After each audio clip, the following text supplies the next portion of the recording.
Mana biz bilamizki, butun xalqimiz xabardor, organizmni normal faoliyat olib borishi uchun o'ziga yarasha ko'rsatkichlar bor.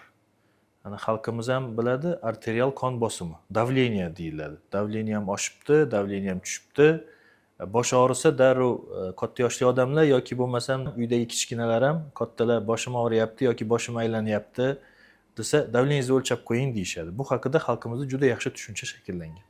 Va hozirgi paytda yuqori texnologik meditsinani mana rivojlanishi bilan MRT, MSKT, elektroensefalografiya, exoensefalografiya degan tekshiruvlar chiqishi bilan внутричерепной давление, ya'ni cherepnoyim bor degan tushuncha, ruschasiga endi bu ko'proq xalqqa tanish bo'ladi. Cherepnoyim bor degan tushunchalar ham paydo bo'lib qoldi.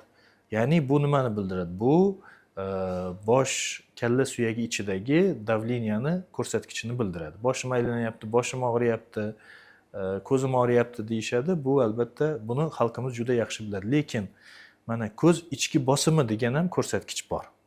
Ko'z ichki bosimi. Bu ko'rsatkich ham xuddi hozirgi aytgandek arterial qon bosimi yoki bosh ichi gipertenziyasi kabi, cherepnoy davleniya kabi ahamiyati juda katta. Xalqimiz mana biron narsa bezovta qilishi bilan darrov davleniyasini o'lchasa yoki nevropatologga borsa cherepnoyim oshib ketdi degan bir shunaqa tushuncha bo'lgani kabi ko'z ichki bosimi ham xuddi shunaqa ahamiyatga arziydigan ko'rsatkich hisoblanadi. Bu haqida hozir men sizlarga to'liq ma'lumot beraman. Ko'z ichki bosimi o'zi nima?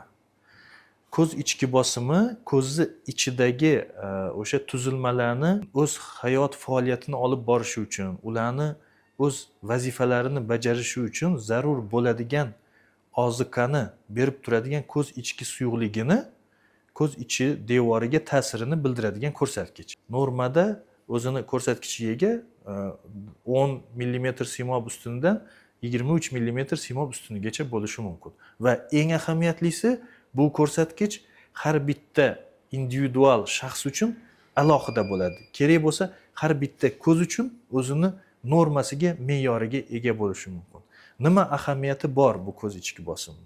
Ko'z ichki bosimini pasayib ketishi bu o'sha ko'zni o'zini, ko'z olmasini deyarli qurishiga olib keladigan holat. Ya'ni bunda o'sha hozirgi aytganimizdek ko'zi ichidagi suyuqlik uni ichidagi tuzilmalarni oziqlanishini ta'minlab bera olmay qoladi. Bu qanday holatlarda bo'ladi? Bu ko'pincha og'ir shamollash holatlarida, ko'zi yiringlash holatida yoki jarohatlardan keyin yoki og'ir qandaydir kuyishlardan keyin mana shunaqa og'ir infeksion holatlarda yuzaga kelishi mumkin bo'lgan holat yoki qandaydir noto'g'ri bajarilgan operatsiyalardan keyin yuzaga kelishi mumkin bo'lgan holat.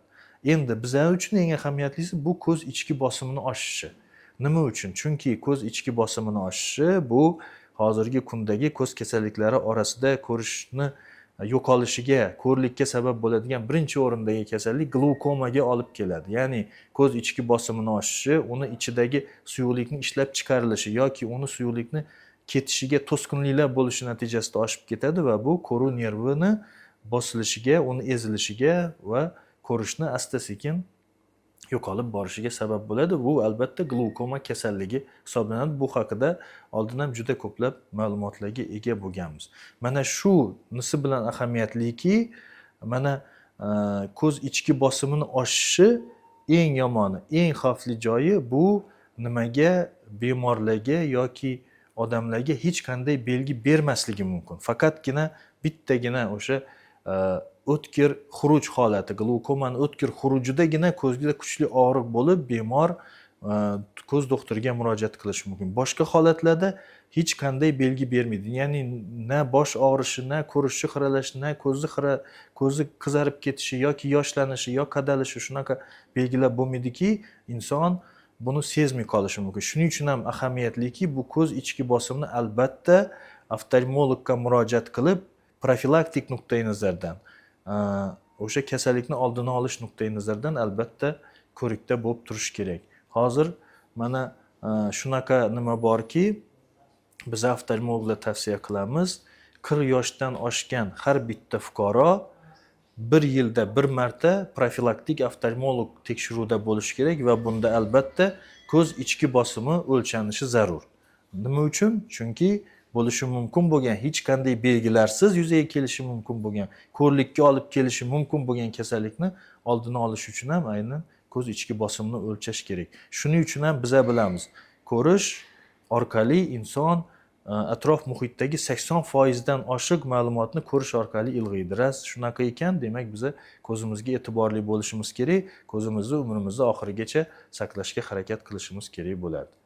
Mana shunga o'xshagan qiziqarli ma'lumotlarni shu kanalimiz orqali bo'lishga harakat qilamiz. Bu ma'lumotlarni o'z vaqtida olish uchun bizni kanalimizga a'zo bo'lishingizni so'rab qolamiz.